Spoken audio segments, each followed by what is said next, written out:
Noticentro 1, CMI. Buenas noches, bienvenidos a las noticias. Los siguientes son los 3 hechos más importantes de hoy en Colombia. Ha habido caos en Bogotá, provocado por manifestaciones simultáneas en diferentes puntos de la ciudad. Decenas de manifestantes salieron a las calles a protestar en conmemoración de los 4 años del estallido social del 2019. Miles de ciudadanos tuvieron que caminar sobre la calzada exclusiva de Transmilenio de regreso a sus hogares debido al cese de operaciones del sistema de transporte masivo. La alcaldesa Claudia López rechazó los hechos. Ampliación de esta noticia en nuestra emisión nacional a las 9 de la noche. El presidente Gustavo Petro se reunió por primera vez con 10 de los empresarios más importantes del país. El encuentro tuvo lugar en la Casa de Huéspedes Ilustres en Cartagena. En la reunión, que se extendió por casi 3 horas, se fijaron las bases de lo que, a juicio del jefe de Estado, será el inicio de un acuerdo nacional. Al encuentro asistieron Luis Carlos Sarmiento Angulo, Luis Carlos Sarmiento Gutiérrez, Carlos Julio Ardila, Alejandro Santo Domingo, Carlos Alejandro Pérez, Harold Eder, Luisa Pacheco, Carlos Eduardo Pacheco, César Caicedo y Carlos Enrique Cavalier. Ampliación de esta noticia en nuestra emisión nacional a las 9 de la noche. Finalmente no habrá paro de taxistas mañana en Bogotá. El gremio aseguró que no tiene garantías para realizar la manifestación que había programado para mañana y entonces seguirán en mesa técnica a la espera de que el Ministerio de Transporte ceda en las peticiones que le han realizado. Vamos a hablar más de esta noticia en nuestra emisión nacional a las 9 de la noche. Las siguientes son las noticias más importantes del mundo hoy. Inminente acuerdo entre Israel y Hamás para la liberación de secuestrados a cambio de prisioneros. Bombardeo mata a 2 periodistas en Líbano. Otro tiroteo en Estados Unidos. 1 muerto y 4 heridos en un Walmart de Ohio. Presidente electo Javier Milei se reúne con el mandatario Alberto Fernández para iniciar el empalme en Argentina. Revelan primeras imágenes de 41 obreros atrapados bajo un derrumbe hace 10 días en la India.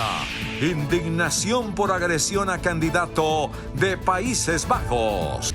Israel y Hamás están a punto de alcanzar un acuerdo para la liberación de secuestrados.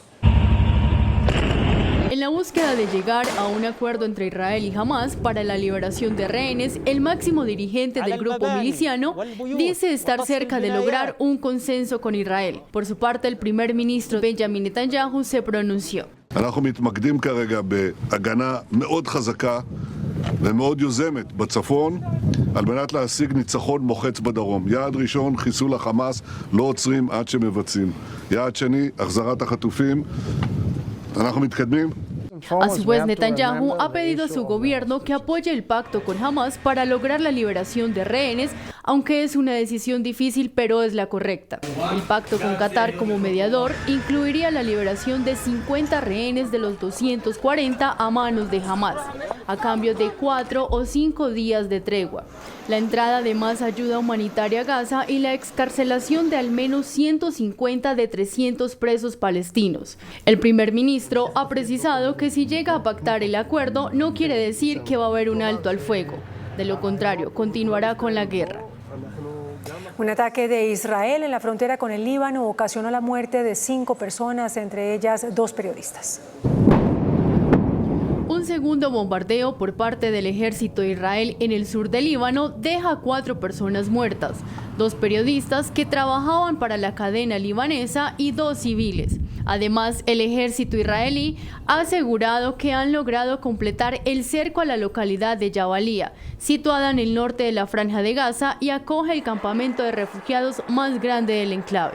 Por otra parte, el ejército ha indicado que aviones israelíes bombardearon cerca de 250 objetivos de la organización de Hamás durante las últimas 24 horas. Entre los objetivos hay decenas de terroristas, lanzamisiles y diversas infraestructuras. Hasta el momento se reportan 14.128 fallecidos. Otro tiroteo en Estados Unidos, esta vez de nuevo en un supermercado. Fue en Ohio. El saldo, 1 persona muerta y 4 heridas. En las últimas horas, 4 personas resultaron heridas después de que un atacante abriera fuego en un supermercado cerca de Dayton, Ohio. Luego se quitó la vida. El sospechoso, descrito como hombre, entró a la tienda y abrió fuego a diestra y siniestra. Las víctimas fueron trasladadas a hospitales del área para ser atendidos. Hasta el momento no hay información sobre sus condiciones. La policía no ha identificado al sospechoso y no está claro si conocía a alguna de las víctimas en la tienda. Este es el segundo tiroteo en el supermercado estadounidense en menos de 24 horas. En Argentina inició el empalme entre el gobierno de Alberto Fernández y el presidente electo Javier Milei. Por medio de una reunión entre ambos líderes empezó la transición. Después del triunfo de la coalición política La Libertad Avanza el pasado domingo, el presidente electo de Argentina, Javier Milei, se dirigió hacia la Quinta de Olivos para reunirse con el presidente saliente, Alberto Fernández, y oficialmente iniciar el empalme de mando presidencial. El comunicado oficial fue difundido junto a una foto que muestra a Fernández y Milei serios, sentados en una galería de la Quinta, frente a una mesa baja con copas de agua y de fondo el jardín residencial presidencial. Argentina espera impaciente que esta transición transcurra por derroteros de normalidad ante la situación que atraviesa el país. Milei, por su parte, ya comenzó a dar sus primeras definiciones de lo que serán las medidas de su gobierno a partir del 10 de diciembre cuando asuma el cargo. Entre estas medidas se ha pronunciado sobre la petrolera YPF, diciendo que primero hay que ponerla a crear valor para poder venderla en una manera muy beneficiosa para todos los argentinos. En India, luego de 10 días de estar bajo tierra, 41 trabajadores que quedaron atrapados en un túnel que construían fueron vistos con vida por primera vez a través de una cámara, mientras los servicios de rescate intentan crear nuevos pasillos para poderlos liberar. Las autoridades informaron que los trabajadores cuentan con acceso a luz, oxígeno, alimentos, agua y medicamentos que se les hacen llegar a través de una tubería y mencionaron que continuarán con las labores de rescate. Brutal agresión a un candidato presidencial ultraconservador en Países Bajos. Se trata de Thierry Baudet, quien lidera el partido de extrema derecha Foro para la Democracia y quien fue golpeado con una botella de cerveza en una cafetería al norte del país. Un sospechoso ya ha sido detenido y está siendo interrogado por los agentes de policía.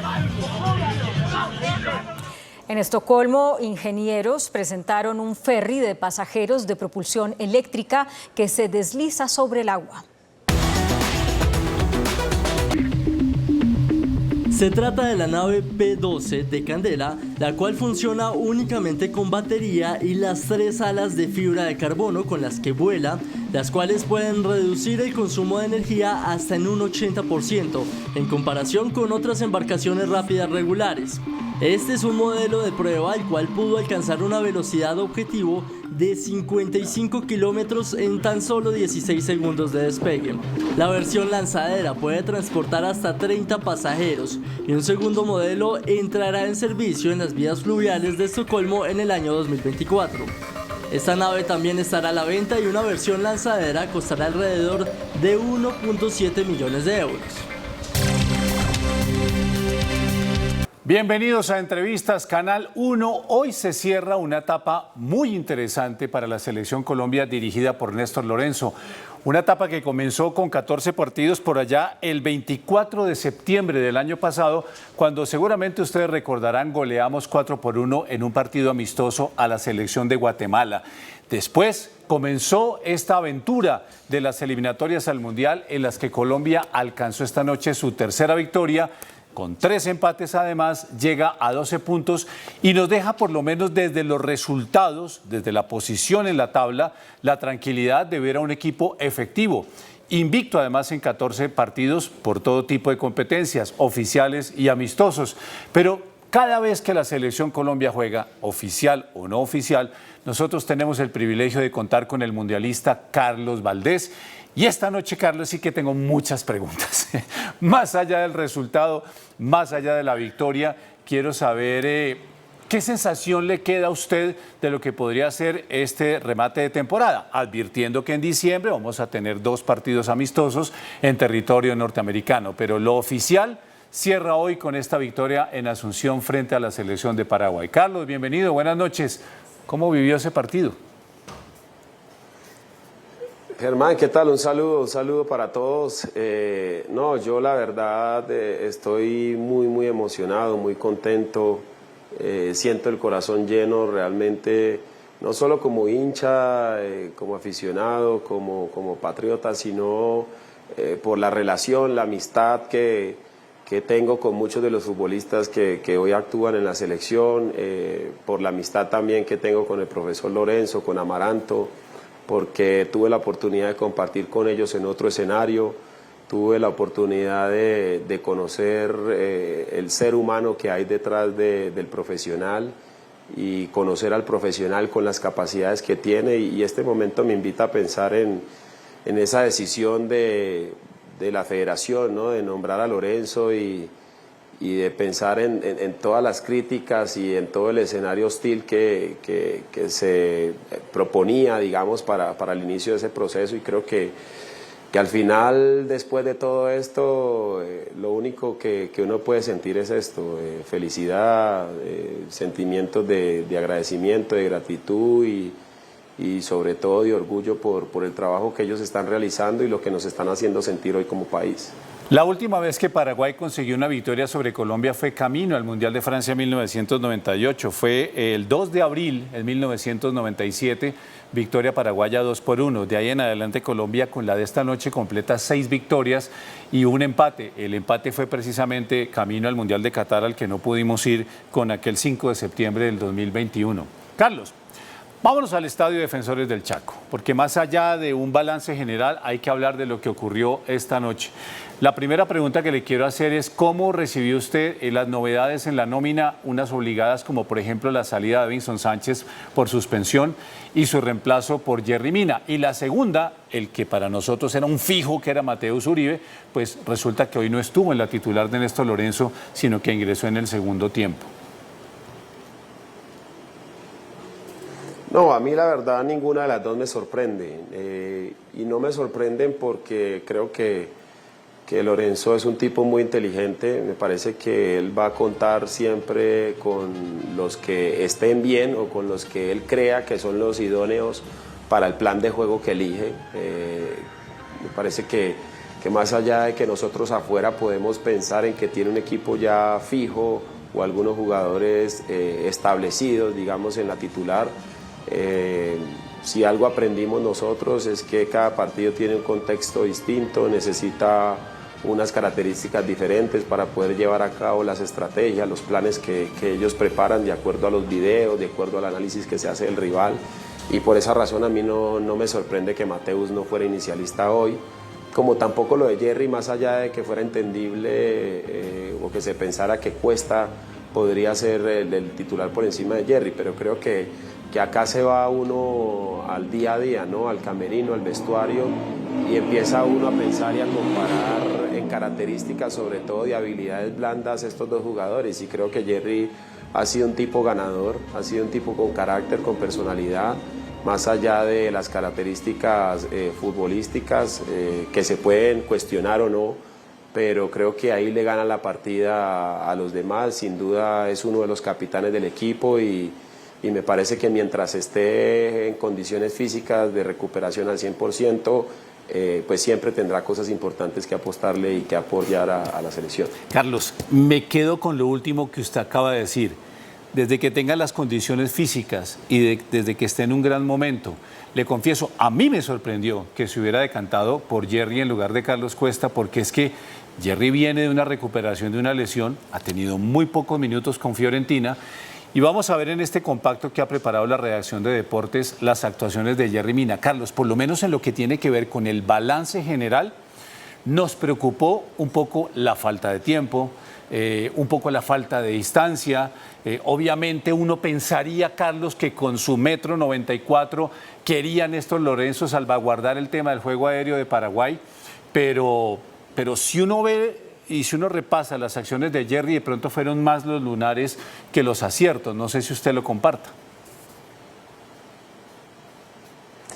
Puede ser, Germán. Yo creo que hay unas jugadas en el partido donde termina quedando expuesto, digamos, la condición futbolística, ¿no? Que es la que tal vez termina influyendo más en la crítica y en el cuestionamiento de por qué era titular. Por fortuna para Lorenzo y por fortuna para Jerry, esas jugadas no son relevantes en el juego, al menos desde el resultado, ¿no? Porque nos tenemos que quedar hoy, más allá del análisis que es nuestra tarea, con lo que termina haciendo Colombia y con la apuesta que termina haciendo Lorenzo. Entonces creo que muchas de las acciones puede estar, digamos, ese lunar, esa mancha de no haber salido bien en esos duelos, de no haberla sacado bien, pero al final lo que mencionaba anteriormente, que tiene que ver con el carácter y la personalidad, es fundamental. Tal vez algunos hinchas y algunos aficionados no lo van a entender, pero cuando se es deportista y cuando se es entrenador, el entrenador dentro del terreno de juego no solo necesita al que juega bien, no solo al que viene con ritmo, sino también al que es ganador, al que es líder, al que es entrenador dentro del terreno de juego, que te lee una jugada, que siempre llama la atención, que hace que tus compañeros estén despiertos, que hace que tus compañeros estén en ese nivel de exigencia que requiere un partido de estos. Y creo que Jerry es ese hombre, y para mí, independientemente de los duelos que haya perdido o no, que entre otras cosas creo que lo más natural en el juego es el error y perder duelos, porque de eso se trata. Sí. Sin duda alguna, el hecho que Colombia gane hoy, que haya ganado contra Brasil, me parece que saca por lo alto al entrenador y a todos los futbolistas. De acuerdo. Me quedo un poco con la duda, de todas maneras, del momento físico de Jerry, aunque entiendo perfectamente que usted pues pondera muchísimo. Perdón, hermano, o sea... Sí.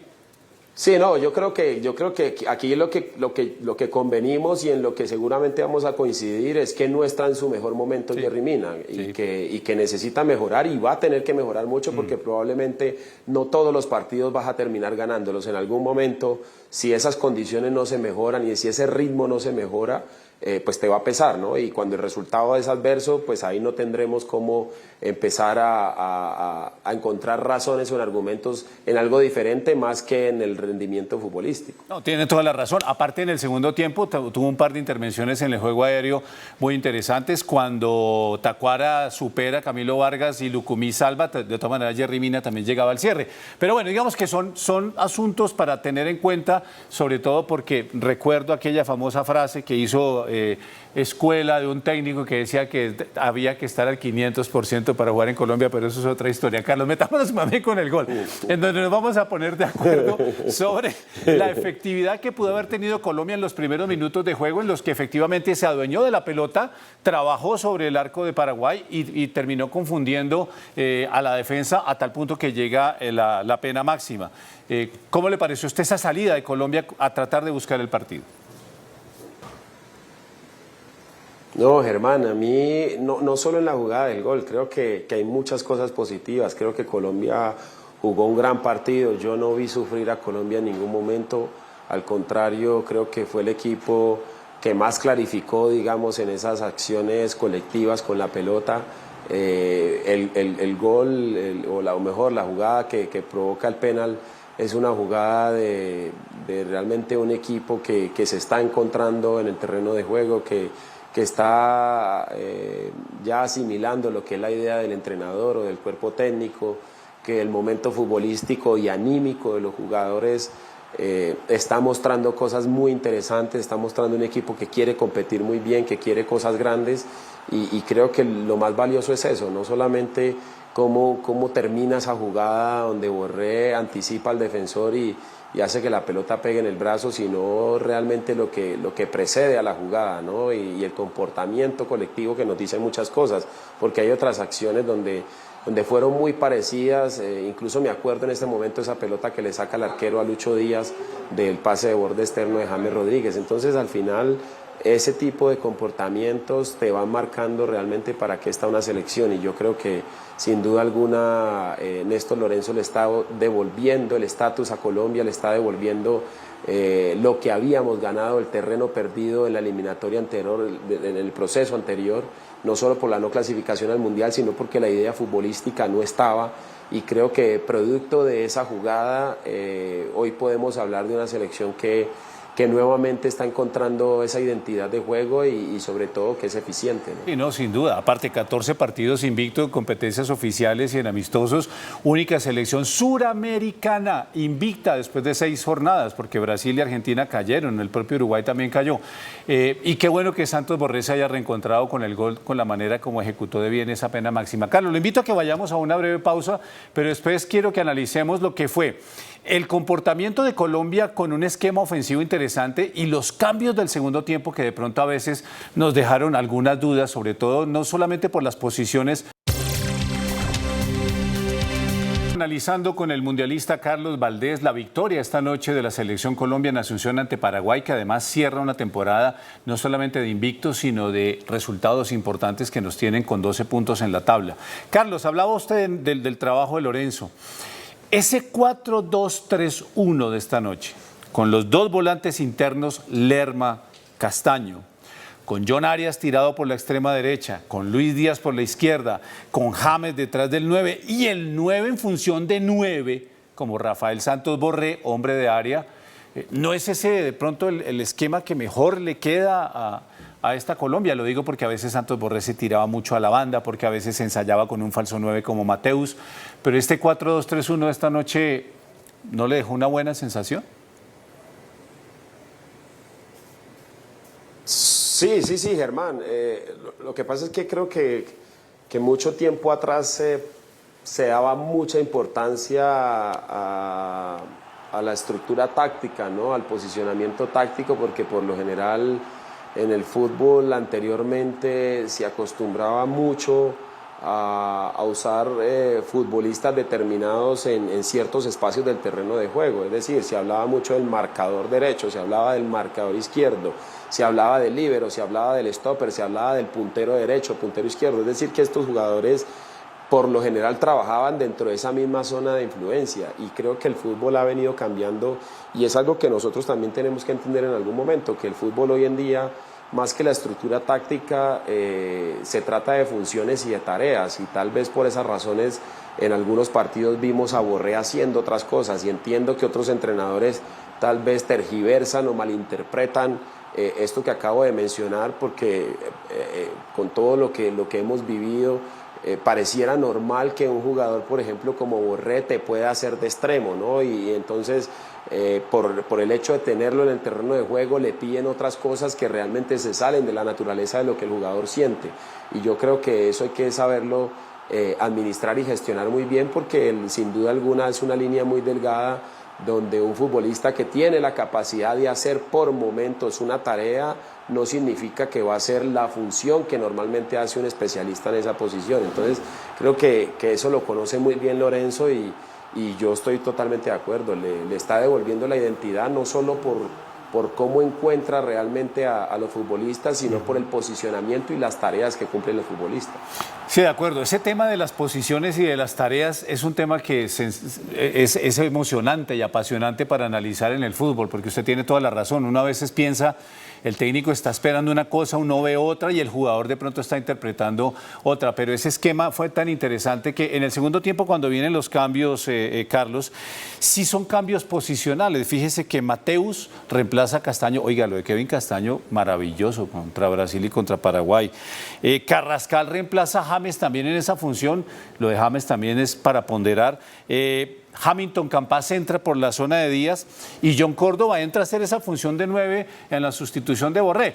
Probablemente los cambios no dieron la misma efectividad del juego, pero mantuvieron, insisto, ese esquema en el que se ve a una selección Colombia más tranquila, con volantes internos que apoyan, con laterales que tienen espacio para salir, con los extremos que se pueden interiorizar, ¿no le parece? No, yo ahí estoy completamente de acuerdo, porque creo que eso obedece a que el partido Colombia no lo sufría.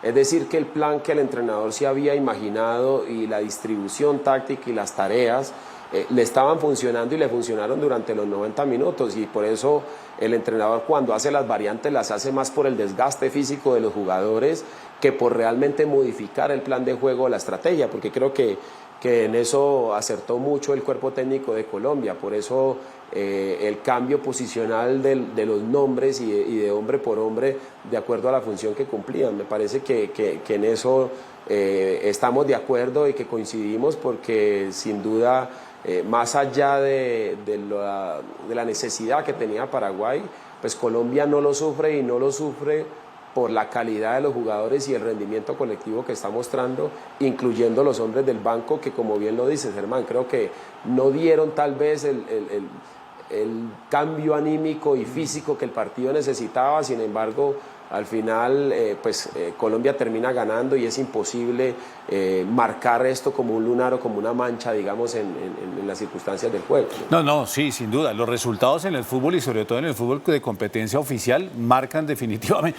Miren lo que está pasando ahorita con Garnero en Paraguay, lo que está pasando también con otras selecciones como Chile, que tiene técnico interino, en fin. Pero Carlos, en ese ánimo de mantener el esquema y de refrescar los nombres, finalmente Colombia tiene algo de angustia en los últimos 10 minutos. Natural que Paraguay salga a jugarse todo por el todo, porque Paraguay está muy mal en la tabla, pero cuando Paraguay se nos aproximaba, ¿qué sentía usted sobre la posibilidad que de pronto en una de esas dos jugadas, sobre todo la de Tacuara y la de Gómez, que termina salvando Lucumí, pues se nos hubiera podido dañar el plan de los 3 puntos? Sí, de hecho, Germán, yo me imaginaba un partido más sufrido para Colombia, no solo en esa última parte donde ya, digamos que por naturaleza del juego, la necesidad de Paraguay, la localía, hacen que el estado anímico esté por arriba y supere, digamos, el cansancio físico, etcétera. Porque para mí había algo muy importante en la cual Colombia debía gestionar muy bien, y era precisamente eso, el desgaste físico de lo que había hecho Colombia en Barranquilla. Es que uno puede pensar en esa primer jornada en cualquier plaza, y ninguna se compara a lo que tú terminas haciendo en Barranquilla, donde te puedes deshidratar, donde es mucho más difícil en 4 días recuperar el peso, recuperar la energía, recuperar el gasto energético que se hace, y que ante un partido con las necesidades que tiene el equipo local, pues me parece a mí que era más que importante pensar en ese componente defensivo y físico, donde el rival, incluso por las circunstancias, al verse en desventaja, pues iba a poner toda la carne en el asador o arriesgarlo todo. Y creo que fue tensionante, digamos, esos minutos, pero yo insisto en el resultado, independientemente de la cercanía, de las posibilidades que tenga Paraguay. Sin duda alguna, el equipo de Lorenzo fue muy valiente y termina mostrando una gran manera para empezar a ilusionar a toda la afición colombiana, que, a propósito, creo que con la modificación del formato y con lo que está mostrando Colombia, no tengo la más mínima duda que vamos a ir al próximo Mundial. No, y no solamente, Carlos, también no me cabe la duda, sino que el propio Néstor Lorenzo ha dicho: el tema no es clasificar, y recuerdo unas palabras de Juan Guillermo Cuadrado, casi que lo de clasificar sea por descontado, es recuperar ese fútbol colombiano que hoy evidentemente sí se manifiesta en los campos. Usted hablaba de ese partido tan bravo frente a Brasil, pero hubo bastante jerarquía, y saber administrar esta noche un resultado frente a la selección de Paraguay, resultado que nos tiene en este momento terceros en la tabla, porque Uruguay tiene 13, los mismos de Argentina, mientras que Colombia está con 12 y cuarto es Venezuela con 8. Insisto, se sigue jugando la 6ª jornada de la eliminatoria. Carlos, ¿cómo le pareció el arbitraje de Jesús Valenzuela? Porque vamos a ver algunas acciones polémicas, tanto que reclamó Colombia como que reclamó Paraguay, y una vez se decía, bueno, este árbitro tendrá la talla, 38 años, pero tendrá la experiencia para manejar un partido como este. Pues yo creo que hay acciones en las que uno puede llegar a profundizar un poco y tal vez no estar tan de acuerdo con la decisión arbitral, pero a mí realmente me pareció un buen manejo, y me pareció sobre todo, digamos que ya al terminar el partido, muy bien determinado en ciertas acciones, porque creo que aunque hay jugadas que dan de pronto para pensar algo diferente, tanto a favor de Colombia como a favor de Paraguay, me parece que no terminan siendo jugadas de grandes polémicas, y cuando no hay grandes polémicas me parece difícil resistir un debate frente a la argumentación de la incidencia del arbitraje. Bueno, sí, estamos viendo, por ejemplo, esta acción que reclamaba Colombia como una pena máxima del arquero Coronel sobre Lerma. Hay contacto, pero pues tampoco es una cosa que uno diga, ¿no? Que es muy evidente. Y usted tiene razón. Esta acción, por ejemplo, que reclaman sobre una pena máxima de Santos Borré, pues también hay contacto, pero el problema, Carlos, es que a veces se pita, a veces no se pita. Entonces uno dice, ¿queda esto en el criterio del árbitro? Sí, es que aquí me parece que hay algo muy importante en las acciones, Germán, más allá de que sean parecidas a las de otros partidos que se hayan sancionado, etcétera, y es la interpretación que el árbitro tiene que darle a la acción o a la jugada, precisamente hablando de un movimiento, de una falta, de un contacto, etcétera, porque aquí hay que dar por descontado que este es un deporte de contacto donde choques, donde roces van a existir siempre. Aquí lo que hay que determinar es con qué intención el rival lo hace, si realmente independientemente de la intención o no, la acción o la falta o el contacto corta una posibilidad de ataque, corta una posibilidad de gol, y me parece que es ahí donde entra la gran influencia del árbitro, que entiende la naturaleza del juego, porque no todo se puede determinar de acuerdo al reglamento. Creo que el reglamento es muy importante, es valioso, con eso nos tenemos que regir, pero hay que aplicarlo en el sentido natural de lo que es el juego y de lo que son los movimientos biomecánicos incluso de los futbolistas. Tiene toda la razón. Bueno, Carlos, se cierra el telón de la eliminatoria. Uno diría que por el momento en el que está jugando Colombia valdría la pena que siguiéramos en competencia, pero la eliminatoria vuelve hasta septiembre del próximo año. Tendremos un par de amistosos en diciembre, tendremos fecha FIFA en marzo, en la que también tendremos seguramente alguna competencia con algún equipo europeo. Usted que conoce bien el trabajo de Lorenzo, ¿cómo cree usted que ahora Lorenzo va a pensar y a planear la selección Colombia, que entra casi que en un invernadero después de haber tenido estos grandes resultados en la eliminatoria? No, yo creo que le va a servir mucho para seguir mirando alternativas en este tiempo. Aquellos que tal vez no estaban muy convencidos de la selección y los que por lo general siempre han cuestionado por qué sí, por qué no a la selección. Me acuerdo que hablaban mucho que era que había que esperar los partidos oficiales, que es que solamente lo hacían los amistosos, y creo que Lorenzo está demostrando que tiene la capacidad para liderar este proyecto. A mí hay algo que me gusta mucho de este cuerpo técnico y que lo hacía también José, y es que crearon una cultura competitiva en la selección, y esa cultura competitiva, lo único que permitía al futbolista pensar era que llegar a la selección era realmente producto de un esfuerzo, de un trabajo y de un premio para poder ser convocado, y me parece que eso es lo que va a mantener y va a apostar Néstor Lorenzo durante este tiempo. Carlos, pues para nosotros siempre será un privilegio contar con usted cada vez que juegue la Selección Colombia, así es que mil gracias por ayudarnos a entender el buen momento que tiene el equipo de Néstor Lorenzo, y bueno, será hasta una próxima, ojalá con buen resultado, porque si hablamos de cábala nos va bien, ¿no? Que así sea, hermano, un fuerte abrazo, saludos para todos. Muchas gracias. Es Carlos Valdés, el mundialista, analizando y ayudándonos a entender este buen momento de la Selección Colombia, que a esta hora es tercero en la tabla de la eliminatoria al Mundial. Muchas gracias por su atención, pero quédense porque venimos con la segunda hora de noticias en Noticentro 1 CMI. Noticentro 1 CMI. Fuertes disturbios en la Universidad Nacional. Colapsa el tráfico y complican regreso de miles de bogotanos. Primer encuentro del presidente con cabeza de grupos empresariales. Productividad y educación, temas del encuentro. Asociaciones de taxistas se levantan orden de paro en Bogotá. Tribunal de Cundinamarca revive proyecto de corredor verde por la carrera séptima. Diálogo con disidencias de las FARC se iniciará solo hasta 2024. 5 masacres en menos de 24 horas en varias regiones del país. En libertad vinculados a chuzadas en caso de ex niñera de Laura Sarabia. Congresistas denuncian parálisis legislativa. Alerta de Naciones Unidas por crecimiento de explotación ilegal de oro. Ecopetrol estudia propuesta de PDVSA para importar gas de Venezuela. colapsan puertos por caída de sistemas de la DIAN. Con Claudia Palacios y Margarita Ortega. Iniciamos nuestra segunda hora de noticias. A esta hora regresa la normalidad en inmediaciones de la Universidad Nacional, escenario de fuertes disturbios en las últimas horas en recuerdo del estallido social de 2019.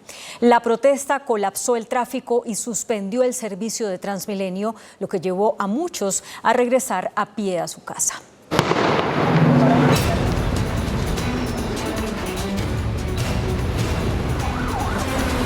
Caos en Bogotá por manifestaciones simultáneas en diferentes puntos de la ciudad. El sitio más crítico fue la Universidad Nacional, en la entrada de la NQS, en donde los disturbios obligaron al cierre total de una de las arterias de Bogotá en plena hora pico de la tarde. Los encapuchados trataban incluso de vandalizar los buses de Transmilenio que pasaban con ocupantes en el costado oriental de la NQS. Transmilenio dejó de funcionar, obligando a miles de personas a caminar sobre la vía hacia sus destinos. La alcaldesa se pronunció al respecto. Lamentamos los inconvenientes provocados por encapuchados. La ciudadanía tiene derecho a regresar a casa tranquila, a movilizarse tranquila y a no ser amenazada por paros o bloqueos. Bogotá se respeta. La calle 26 estuvo completamente cerrada hacia el occidente desde la carrera 33, ya que los encapuchados salieron también por esa entrada de la Universidad Nacional. En la sede tecnológica de la Universidad Distrital en la localidad de Ciudad Bolívar también se presentaron disturbios que ocasionaron líos en la movilidad del sur de Bogotá. El otro punto crítico para la movilidad fue el sector de Ricaurte, en el centro de Bogotá, en donde un grupo de estudiantes se tomó la calle 13 hacia el oriente, colapsando el servicio de Transmilenio hacia el centro y por ende la troncal de las Américas en ese mismo sentido. Las manifestaciones y enfrentamientos en Bogotá se presentaron en conmemoración al estallido social de hace 4 años. El presidente Gustavo Petro se reunió con las cabezas de los principales grupos empresariales del país. En el histórico encuentro se fijaron las bases de lo que sería un acuerdo nacional en torno a la educación, la equidad y la productividad. El presidente Gustavo Petro se reunió por primera vez con 10 de los empresarios más importantes del país. El encuentro tuvo lugar en la Casa de Huéspedes Ilustres en Cartagena. En la reunión, que se extendió por casi 3 horas, se fijaron las bases de lo que a juicio del jefe de Estado será el inicio de un diálogo nacional. La educación y su papel en la productividad, la inclusión territorial. Somos un país con muchas desigualdades regionales. Aquí queremos que la equidad entre las regiones aparezca y por eso un énfasis prioritario sobre la región pacífica, sobre la Guajira. Al encuentro asistieron Luis Carlos Sarmiento Angulo, Luis Carlos Sarmiento Gutiérrez, Carlos Julio Ardila, Alejandro Santo Domingo, Carlos Alejandro Pérez, Alejandro Eder, Luisa Pacheco y Carlos Eduardo Pacheco, César Caicedo y Carlos Enrique Cavalier. La inclusión financiera es fundamental para acabar la desigualdad social y la pobreza.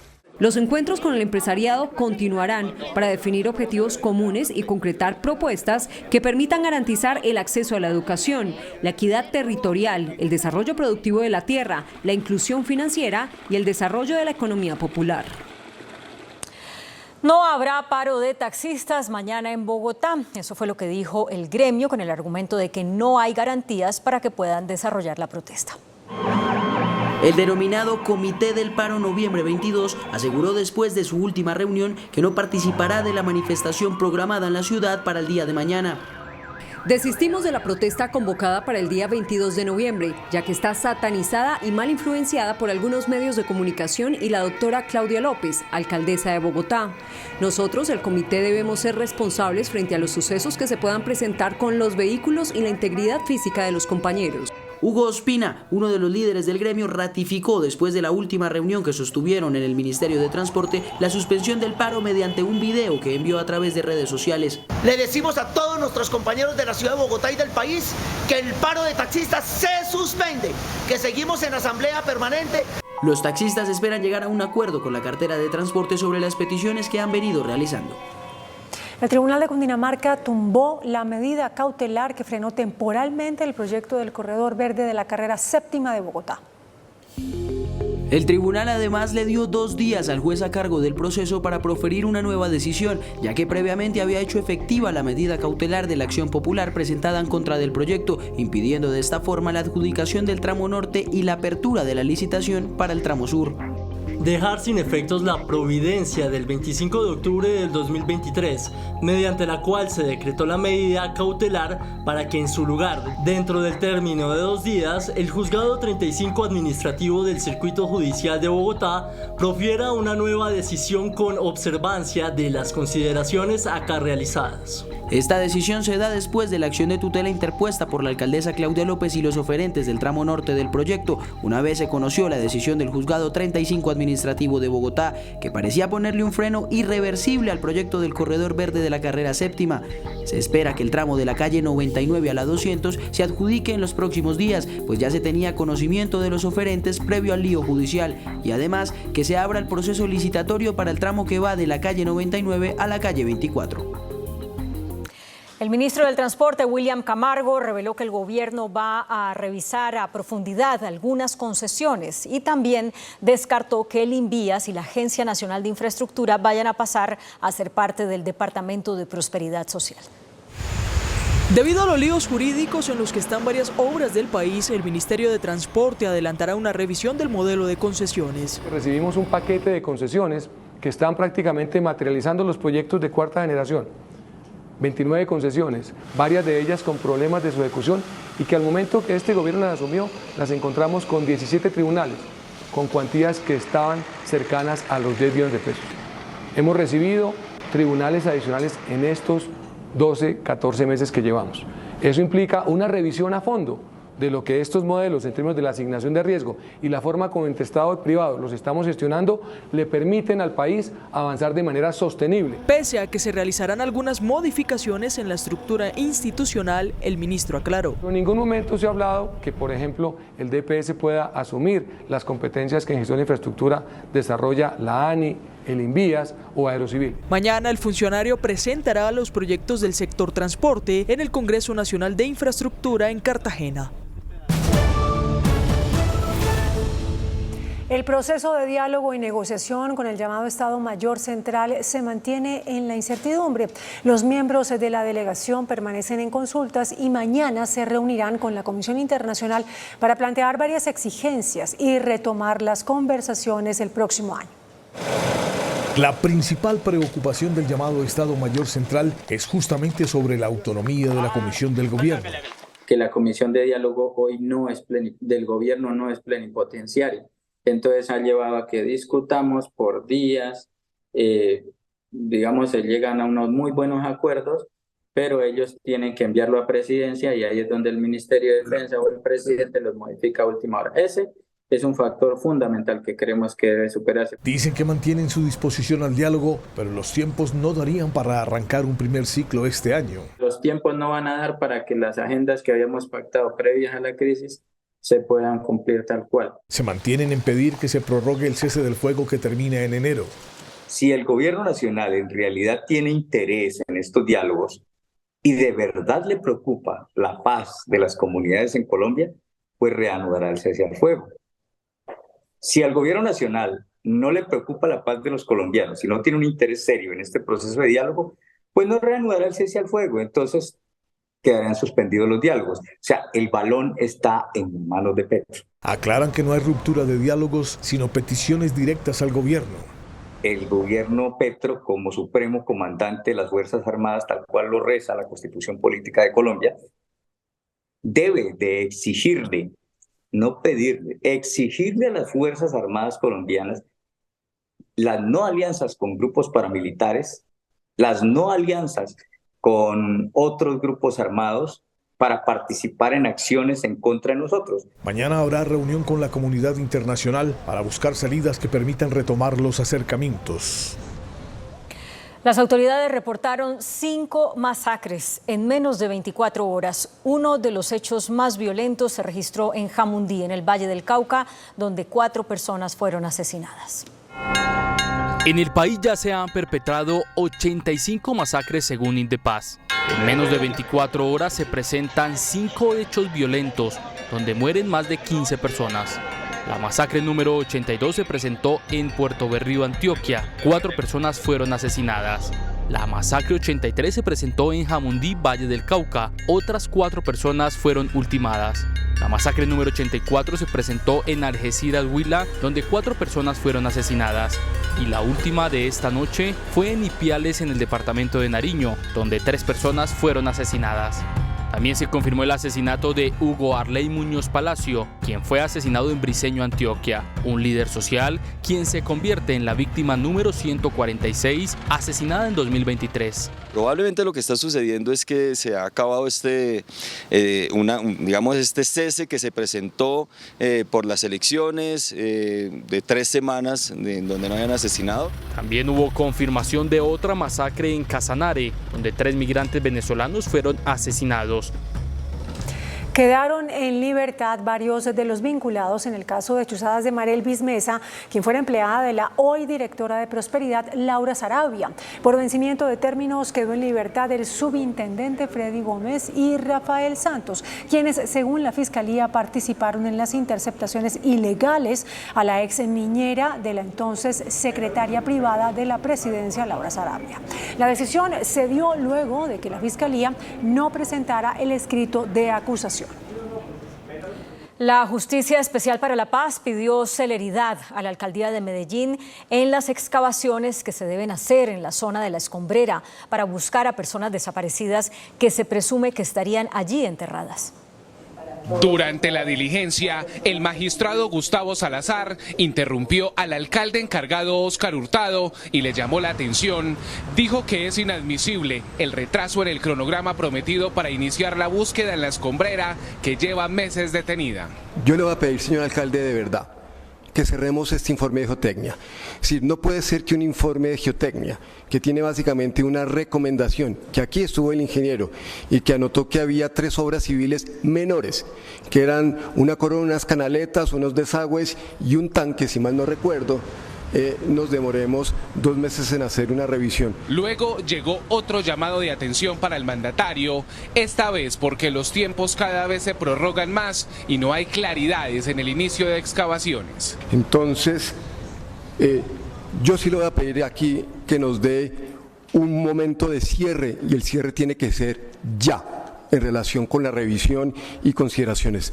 No puede la magistratura avalar que un contrato de esta dimensión, que es un contrato absolutamente menor, tenga un proceso de cierre de 6 semanas. Y también regañó a la unidad de búsqueda de personas dadas por desaparecidas. No entiendo por qué la unidad de búsqueda entrega observaciones el 19 de octubre, de acuerdo con lo que dice el señor alcalde.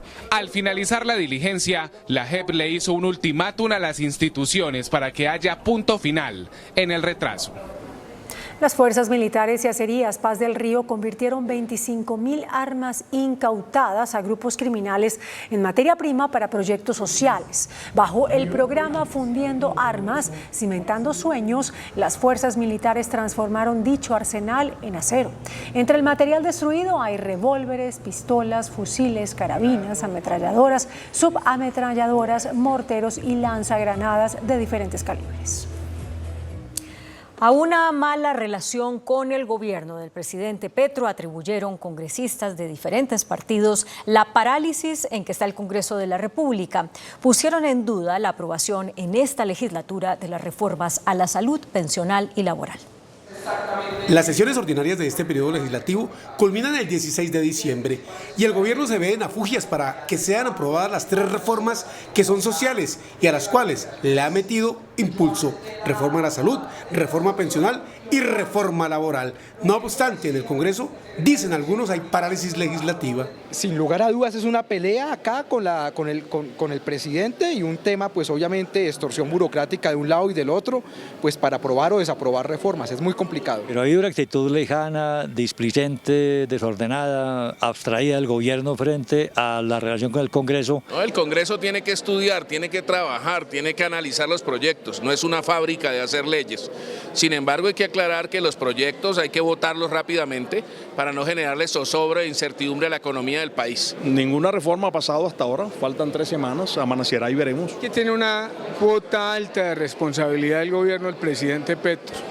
Su deseo de sacar a la fuerza, de imponer sin consensuar los proyectos de reforma, no han permitido un ambiente sano de debate serio, responsable con el país. Lo que pasa es que aquí en el Congreso también hay muchos comprometidos con los grandes negocios y dentro de esos grandes negocios uno es el de la salud, otro es el de las carreteras. Este es un Estado cooptado por los contratistas, este es un Estado tercerizado en toda su extensión. La suerte de la reforma a la salud podría ser definida mañana en reunión entre el presidente Gustavo Petro y el expresidente Álvaro Uribe. Con el fin de destrabar la reforma a la salud, mañana se reunirán el presidente Gustavo Petro y el expresidente Álvaro Uribe.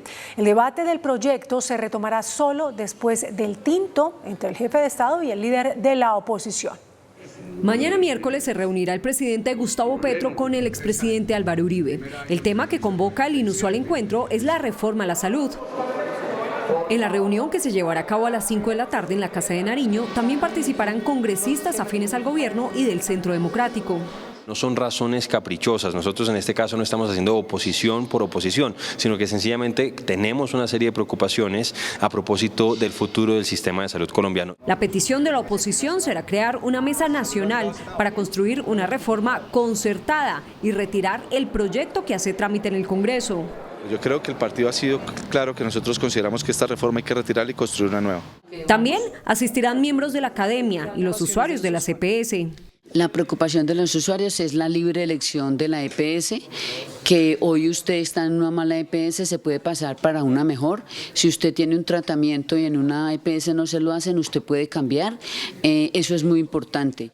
Para mañana no se agendó el debate de la reforma a la salud a la espera de la reunión de la oposición con el presidente Petro.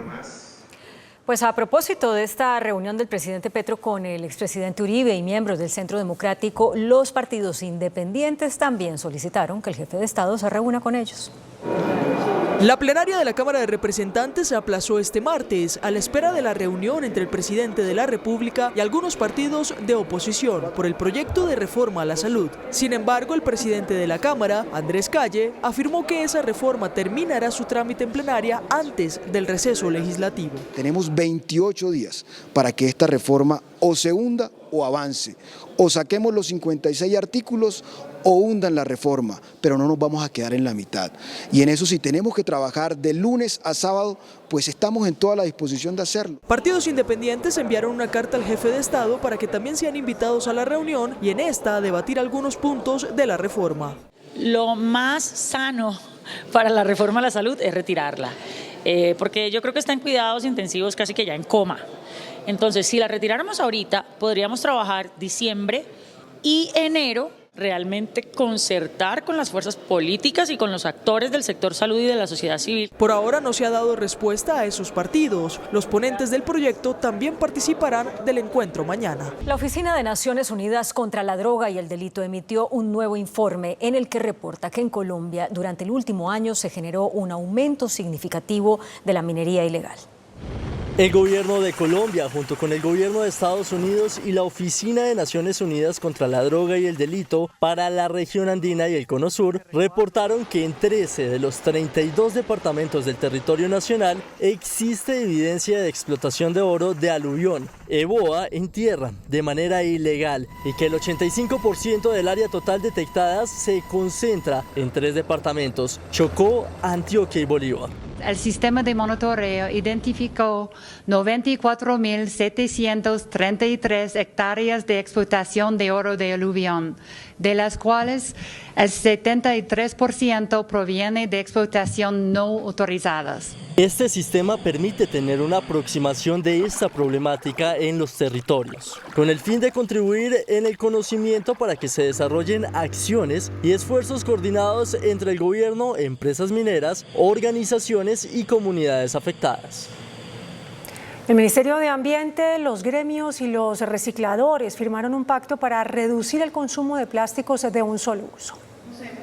El próximo año saldrán del mercado algunos plásticos de un solo uso, como las bolsas para cargar o transportar paquetes, también en las que se guarda el periódico, mezcladores y pitillos y los soportes plásticos de los copitos de algodón. Que hay que tener un plan de sustitución y de revalorización de esas industrias. Son 6.000 empresas que hoy dependen de esos productos que van a entrar en desuso a partir de mitad del año entrante, que son 5 productos iniciales que deben salir de circulación. Cifras del Ministerio de Ambiente indican que en Colombia por persona se consume al menos 24 kilos de plástico al año.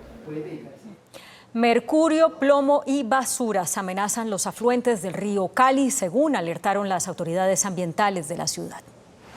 Tras un estudio reciente realizado por el Ministerio Público, la Procuraduría General de la Nación emitió una alerta sobre los niveles alarmantes de mercurio y plomo en el río Felidia, afluente vital del río Cali. La presencia de estos metales contaminantes en esta cuenca hidrográfica es 230 veces superior a los límites establecidos por la Organización Mundial de la Salud. Es de precisar que este mercurio es producto de la minería ilegal en la zona y que cada vez, entre más minería exista, más mercurio se va acumulando en estos sedimentos. Sin embargo, las autoridades ambientales del Valle del Cauca enviaron un parte de tranquilidad a los habitantes de Santiago de Cali, pues los niveles de estas sustancias tóxicas en el agua que consumen los caleños se sitúan en 0 miligramos por kilogramo. Hay que hacer claridad que una cosa es el sedimento y otra cosa es el agua del río. En este caso se está acumulando el mercurio en la parte orgánica del río. Ante estos resultados alarmantes, la Procuraduría ha activado un plan de acción interinstitucional que busca abordar eficazmente esta crisis ambiental que amenaza el agua que alimenta a 6 de los 7 ríos que surten a Santiago de Cali. Se fortaleció el proceso migratorio en diferentes aeropuertos del país para facilitar y agilizar tanto la salida como la llegada de viajeros. Migración Colombia anunció que reforzó con 30 nuevas máquinas Biomig su control en los principales aeropuertos del país. Durante algunos días hemos recibido entre 40 y 37 mil pasajeros diarios. Se ha superado más o menos como en el 70%, ¿cierto?, el incremento de máquinas Biomig, y espero que así sea, ¿cierto?, acabar con la tragedia de las largas filas. 20 de las nuevas máquinas Biomig se instalaron en el aeropuerto El Dorado de Bogotá, 6 en el José María Córdoba de Medellín, 2 para el Ernesto Cortizo de Barranquilla y las últimas 2 para el Rafael Núñez de Cartagena. La Corte Constitucional ordenó al Instituto Nacional Penitenciario que elabore un protocolo para tratamientos de afirmación de género para la población transgénero. Una persona transgénero es aquella que tiene una identidad de género diferente al sexo con el que nació. La Corte ordenó un protocolo para que los reclusos de esta población puedan recibir terapias médicas que les ayuden en la transición al género con el que se identifican. Existe una amenaza frente a los derechos a la salud, a la identidad de género y a la dignidad de las personas trans privadas de la libertad que desean iniciar o continuar tratamientos de afirmación de género, expresó la Corte. La orden le impartieron al analizar el caso de Tiffany, una mujer trans privada de la libertad en Bucaramanga, a la que le suspendieron un tratamiento con hormonas cuando terminó su primer ciclo. En Casanares se reportó la liberación de la hija de un ganadero que permanecía secuestrada. La víctima, identificada como Paola Arteaga, fue plagiada por hombres armados, quienes exigieron una alta suma de dinero. La presión de las autoridades permitió que la dejaran en libertad en las últimas horas. El Partido Conservador radicó un proyecto de ley para que baje el precio de la gasolina. Para el representante Guadid Mansur, el costo de los combustibles está encareciendo la vida de todos los colombianos sin excepción. He tomado la determinación de presentar un proyecto de ley que elimine 3 de los 5 impuestos que hoy tiene la gasolina en Colombia. Esos 3 impuestos suman alrededor de 1.100 pesos. Yo creo que es el momento para que demos este debate. El decrecimiento económico, la inflación, el alto costo de la vida, en gran parte generado por el costo de los combustibles, amerita que se dé este debate y invitamos al Gobierno Nacional a que se sume a este proceso. En el pasado, quien presentó proyectos similares que siempre fracasaron fue el actual ministro del Interior, Luis Fernando Velasco, cuando era senador. Un robo a mano armada se llevó a cabo en el norte de Bogotá a plena luz del día. A la panadería Masa del norte de Bogotá, ubicada en la calle 82 con carrera 9, llegaron 4 sujetos con armas de fuego, quienes luego de amenazar a los comensales robaron a un empresario, el esposo de la presentadora Alejandro Giraldo. A la víctima le quitaron un reloj avaluado en 8 millones de pesos. Servicio Noticentro 1 CMI. ¿Cómo expedir la licencia de conducción? Cuando ya tenemos la inscripción ante el RUN, el curso de conducción y el examen médico, nos podemos acercar a una de las 19 ventanillas únicas de servicios que hay en Bogotá para solicitar nuestra licencia. El valor del trámite varía también según el tipo de vehículo, 226.400 para automóvil y 188.500 para motocicletas. Israel y Hamas llegaron a un acuerdo para la liberación de rehenes. En Estados Unidos, un tiroteo en Ohio dejó un muerto y 4 heridos. Javier Milei en Argentina se reunió con Alberto Fernández. Noticias del mundo en Noticentro 1 CMI. Israel y Hamas llegan a un acuerdo para la liberación de 50 rehenes de los 240 a manos de Hamas, que serían en su mayoría niños y sus madres. Esta cifra podría extenderse hasta 80. Por su parte, Israel liberaría hasta 150 de 300 prisioneros palestinos de sus cárceles. También decretaría una tregua de al menos 4 días en la Franja de Gaza, que podría extenderse por varios días. En Ohio, Estados Unidos, un tiroteo en un supermercado deja un fallecido y 4 heridos. Según información de la policía, el tirador se suicidó luego de ocasionar el siniestro. Las víctimas se trasladaron a un centro médico para ser atendidas. El presidente electo de Argentina, Javier Milei, se reúne con Alberto Fernández para iniciar transición hacia el gobierno que asumirá el 10 de diciembre de este año. Argentina espera impaciente que esta transición transcurra cuanto antes, ante la situación que atraviesa el país. Ecopetrol anunció que está analizando la posibilidad de importar gas desde Venezuela. La noticia económica del día. A través de un comunicado oficial, la compañía, donde la nación es su mayor accionista, detalló a la Junta Directiva los anuncios hechos por el gobierno nacional en su visita a Venezuela para una alianza entre Ecopetrol y PDVSA. Se expresa la disposición de Ecopetrol por buscar las alternativas necesarias que garanticen el suministro de gas en el país. Por ello se pidió desde la Junta Directiva información de los excedentes y niveles de gas natural en el territorio nacional para de esta manera tomar decisiones en el mediano y largo plazo. Ecopetrol reconoce los procesos que tiene PDVSA con Estados Unidos, por lo cual el presidente de la Junta, Saúl Catán, manifiesta que esto debe ser de evaluación. El comercio de gas entre Colombia y Venezuela está vigente desde 2007. El gremio de comerciantes lanzó críticas a la forma como el actual gobierno está manejando la economía. El presidente de FENALCO habló de una desconexión entre el presidente Gustavo Petro y diferentes estamentos de la sociedad. Señaló que el país está en medio de una coyuntura especial con incertidumbre política y económica. Bueno, lamentablemente no estamos viviendo un momento donde no encontramos una conexión del presidente del gobierno nacional con los sectores de la sociedad. Las opiniones que se dan cada día van más, digamos, en una dirección contraria de lo que quiere el pueblo colombiano, la gran mayoría del pueblo colombiano. Y exige un timonazo concertado entre el gobierno y el sector privado. Todas las variables van conduciendo a que ni en el ámbito económico, ni en el ámbito social, ni en el ámbito de seguridad, ni en distintos frentes tenemos una dirección de un gobierno que vaya avanzando. En un conversatorio ante comerciantes en Barranquilla, Cabal agregó que lo que sostiene al país son los empresarios y la institucionalidad. Fallas en la plataforma tecnológica de la DIAN están retrasando las operaciones de comercio exterior. La entidad activó un plan de contingencia para evitar la parálisis de las importaciones. Tiene un inconveniente. La directora de aduanas de la DIAN, Claudia Marín, informó que la entidad ha tenido que declarar la contingencia en el servicio digital SIGA hasta que se logre restablecer después de que se presentaran problemas por actualización de la plataforma. Estas fallas implican que las operaciones de comercio exterior se realicen manualmente. Continuar con un trámite manual, en eso consiste la contingencia, que si el sistema no le permite continuar todo el camino que debería transitar dentro de los servicios informáticos, pues entonces se activa el plan B, que es el plan alterno, que es el plan de la manualidad.